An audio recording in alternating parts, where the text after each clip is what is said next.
SDN 03 Ciracas merupakan sekolah yang asri dengan banyak pohon dan tanaman di sekelilingnya. Dengan bangunan gedung sekolah berwarna hijau membuat semakin asri dan nyaman ketika berada di lingkungan sekolah.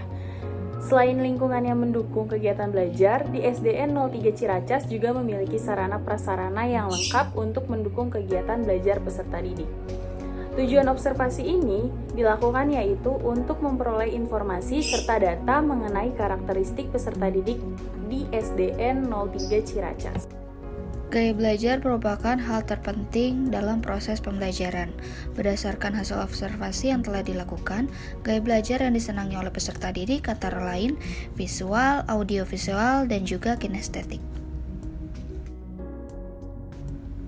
Perkembangan sosial dapat dilihat dari kemampuan berinteraksi dengan orang lain. Berdasarkan hasil observasi, perkembangan sosial peserta didik berada pada tahap industry versus inferiority. Pada tahap ini, peserta didik senang melakukan pembelajaran secara berkelompok.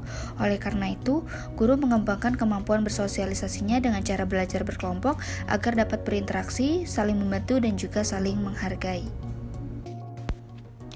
Status sosial peserta didik SDN Ciracas 03.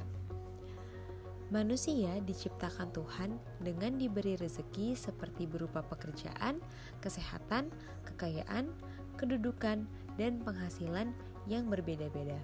Kondisi seperti inilah yang juga melatar belakangi peserta didik yang ada di SDN Ciracas 03.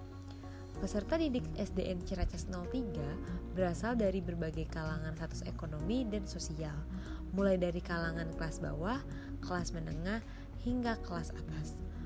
Berbagai macam profesi orang tua peserta didik diantaranya adalah ada yang menjadi seorang wira swasta, buruh, karyawan swasta, TNI, Polri, PNS, hingga ibu rumah tangga. Peserta didik dengan bervariasi status ekonomi dan sosial ini menyatu untuk saling berinteraksi dan saling melakukan proses pembelajaran. Perbedaan ini hendaknya tidak menjadi penghambat dalam melakukan proses pembelajaran.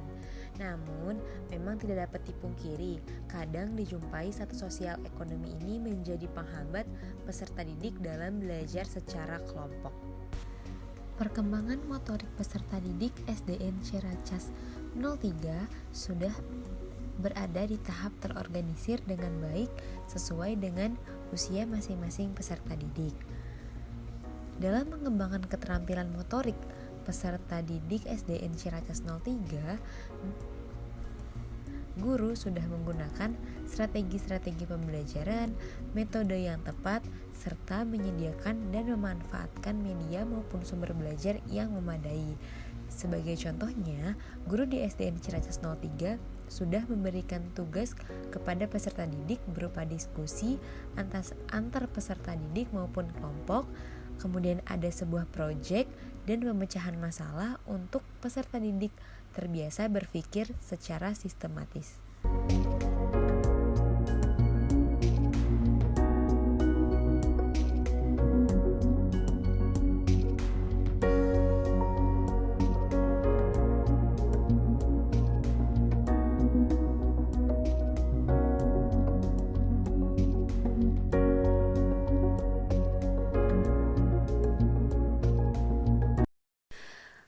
Untuk perkembangan emosi, jika berbuat kesalahan, peserta didik mau mengakuinya dan meminta maaf. Peserta didik mau mengikuti pembelajaran dengan tenang dan kondusif. Kemudian, peserta didik terbiasa sabar dalam menunggu giliran. Peserta didik mudah tersinggung dengan perkataan atau pendapat orang lain tentang dirinya sendiri. Setelah dilakukan observasi di SDN Ciracas 03, terlihat peserta didik di sekolah tersebut perkembangan moralnya sudah baik. Berikut hasil observasi pada perkembangan moral, yaitu peserta didik berperilaku sopan santun di lingkungan sekolah, lalu peserta didik berdoa sebelum dan sesudah pembelajaran, peserta didik melaksanakan sholat zuhur berjamaah dan kegiatan tadarus, mengucapkan kata tolong